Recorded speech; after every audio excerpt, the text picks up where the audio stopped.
doesn't matter what position we leave the dog in for the start line.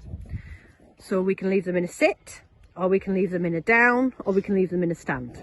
So this is Jack and Fudge. Fudge is only 11 months old, and we're going to show you the down position for the start line.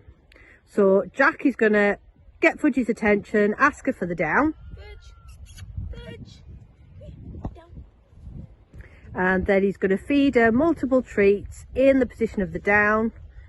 For Fudge, because she's a spaniel and she likes to sniff, Jack is going to feed her from his hand. Other dogs, we might feed on the floor between the paws, because it just encourages the dog to stay in the down and not follow the hand back up. So Fudge is nice and happy staying in that down while she's getting multiple treats. Jack's then going to stand still, he's going to give his release word, and then he's going to feed the dog. Okay. Now what we're going to do is we're going to add some distractions. So Jack's just going to move his hands about a little bit, and then he's going to feed his dog in that down position. We're going to feed her again. And then he's going to stand completely still, give his release word, count to 1, and then feed her. Okay. Good girl. As you can see, this dog already understands its release cue.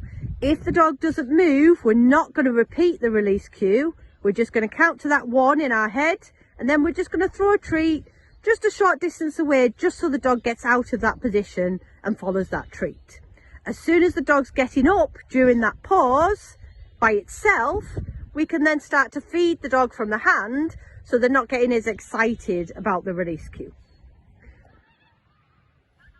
So when we're adding distance, obviously we've already added distraction, we don't want to add too much too soon. So you might not be able to take even a pace away from the dog at the minute.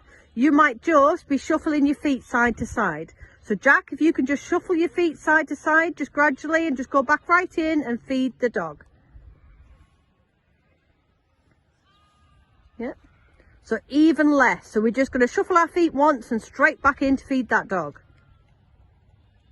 Yeah, go back in and feed.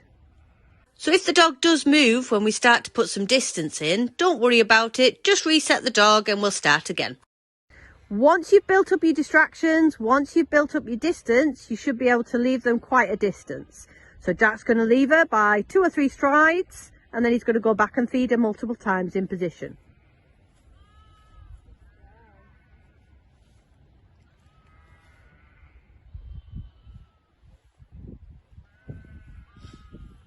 And when you're ready, we're going to stand completely still. We're going to give our verbal release, count to 1, and then feed the dog. Okay. Good girl. Super.